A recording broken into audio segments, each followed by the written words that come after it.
Hello, everybody. Hi, it's Amy here from AMPO. I hope that everything is going well for you this week. Whether we like it or not, we are very quickly coming up on the end of quarter one.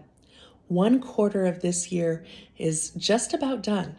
And so right now, this is a really good time for us to look at our metrics and to understand how our program's been doing and what we can do to help influence our results for the rest of this year.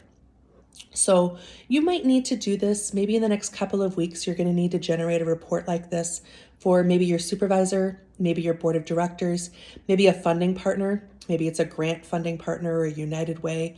But here in the next couple of weeks, chances are pretty good that you're going to have to talk about the success that your program has had up to this point and how you feel you're doing, whether you're on pace, whether you're ahead of schedule, behind schedule, and what you're going to do for the rest of this year to help influence that program. So what I'm going to tell you is that if you are only going to do this based upon the total dollars raised, that's not going to be the most effective way for you to do this. The reason why is because total dollars raised is a lagging indicator of success. You are reporting on what has happened so far this year. And so it's like a fact. Like, this is it. This is the bottom line. This is what we've done. And so because of that, there's no way that you can influence that number. It's not showing any things that you can do to make adjustments to help with that performance moving forward. So what I would encourage you to do is to look at adding a leading indicator of success to this conversation that you're going to have. And the leading indicator that I want to highlight right now is the dependency quotient. And so what your dependency quotient is it is understanding how dependent your organization is on the top donors.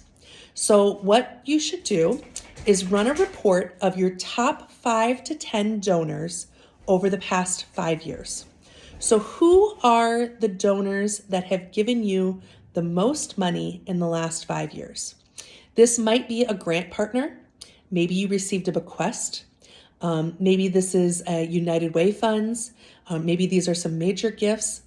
But you're going to look at it and see, is there some consistency over the last 5 years? Have some of these names remained the same? Have some of these partners remained the same? Has there been some fluctuation there? And when you look at that, you'll get to a sense of how dependent your organization is on these funders. And then you can start to ask yourself questions like, what would happen if one of these funders wasn't giving to us in the future? And you can start to think that through. And so then when you're building out this report, you can start to talk about what that relationship is with those funders right now. Are you feeling like that funding relationship is in a good place? Are you feeling like it might need a little support? What is that relationship? And so this week, I would really encourage you to run that report, look at who your top 5 to 10 donors are in the last 5 years, and really start to dig in and understand if that gift is ongoing, if that was a one-time gift, is there the possibility of receiving that gift again? Or is that something that was just like a bequest, that it just happened one time and it's done? And really start to understand, is your organization at any threats because of this quotient? Maybe you have one donor who has maybe some outsized influence because they're giving you a real majority of the gifts that are coming to the organization. So this week we're in research mode.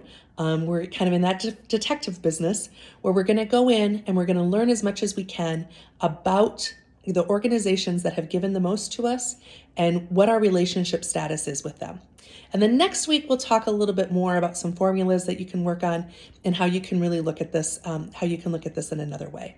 So have a great week, everyone, and let me know how it's going. Let me know anything that you'd like to share with me. I'd sure love to hear it. I hope that these videos are being helpful, and I hope that you just have a great week. We'll talk to you soon. Bye, everyone.